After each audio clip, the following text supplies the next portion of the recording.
Shalom, puji Tuhan. Senang sekali pada saat pagi hari ini bersama dengan Bapak Ibu Saudara semuanya.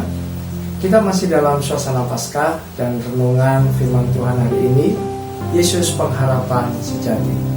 Bapak Ibu yang dikasihi Tuhan, setiap hidup manusia pasti punya pengharapan. Pengharapan itu menjadi penyemangat untuk meraih cita-cita. Hanya melalui perjuangan, kerja keras, dan pengorbanan cita-cita dapat tercapai dan pengharapan menjadi nyata. Hari ini menjadi pengharapan manusia di dunia adalah segera berakhir pandemi virus corona ini. Oleh karena itu, segala upaya telah diperjuangkan manusia melalui social distancing, PSBB, lockdown mandiri, dan masih banyak lagi agar pandemi tidak menyebar semakin luas. Ya, sangat melelahkan. Namun sekali lagi, demi menjaga kesehatan bersama, kita harus mengikuti anjuran pemerintah dan dapat menahan diri. Saudaraku yang dikasihi Tuhan, hal serupa juga pernah dialami oleh dua murid Yesus. Pengharapan mereka menjadi ambyar karena Yesus ditangkap oleh imam-imam kepala dan diadili dan mati disalibkan.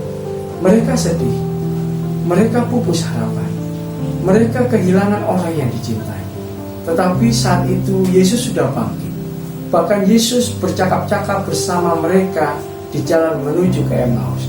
Tetapi dua murid ini tidak mengetahui kalau orang asing yang bersama dengan mereka adalah Yesus yang sudah bangkit. Mengapa? Perasaan kecewa yang membuat mereka kehilangan pengharapan. Itulah yang menghalangi mereka tidak bisa melihat Yesus, bahwa Yesus sudah bangkit dan bersama di antara mereka. Saudaraku, ketahuilah, apapun yang terjadi, Yesus adalah Tuhan kita yang hidup. Dialah pengharapan sejati kita. Yesus tidak pernah meninggalkan orang-orang yang dikasihinya. Ada pelajaran yang penting bisa kita terima hari ini. Yang pertama, orang yang jauh dari Tuhan akan kehilangan arah hidupnya. Di dalam Lukas 24 ayat 13 sampai 16 saya bacakan.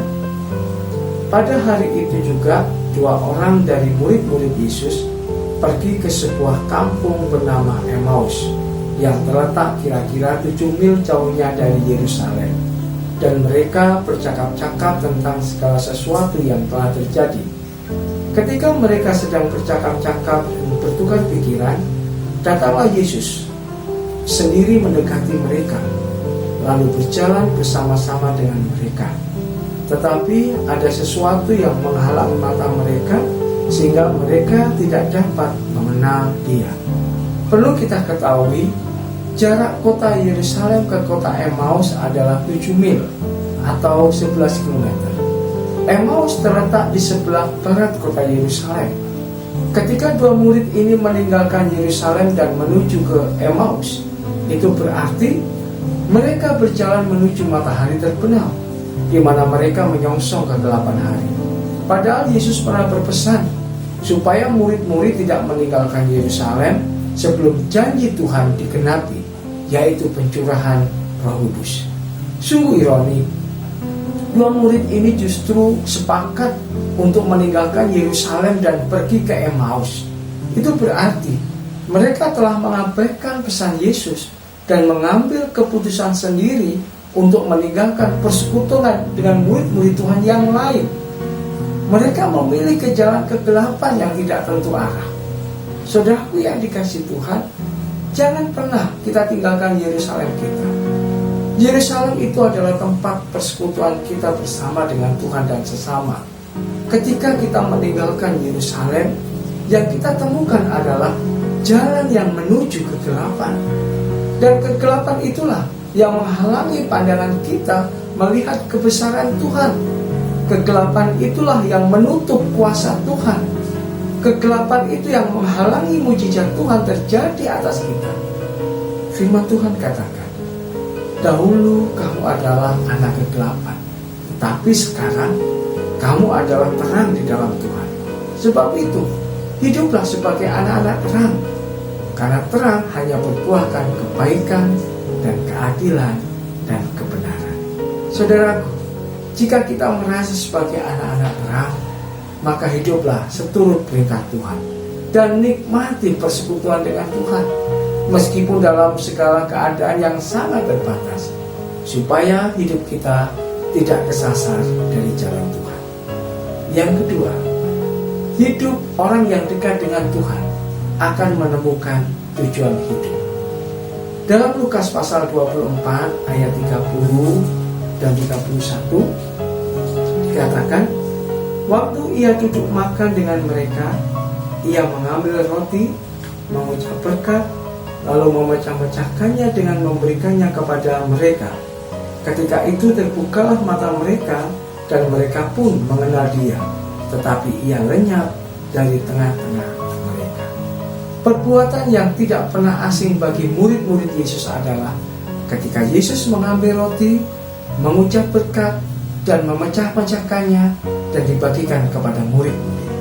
Inilah yang biasa dilakukan Yesus bersama dengan murid-murid ketika memberi makan 5.000 orang, pada waktu Yesus memberi makan 4.000 orang.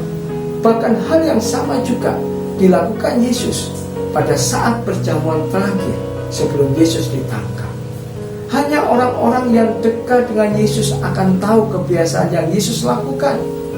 Saat itu juga dua murid ini pun terbuka matanya dan mengenal bahwa yang bersama dengan mereka adalah Yesus yang sudah bangkit dan hidup.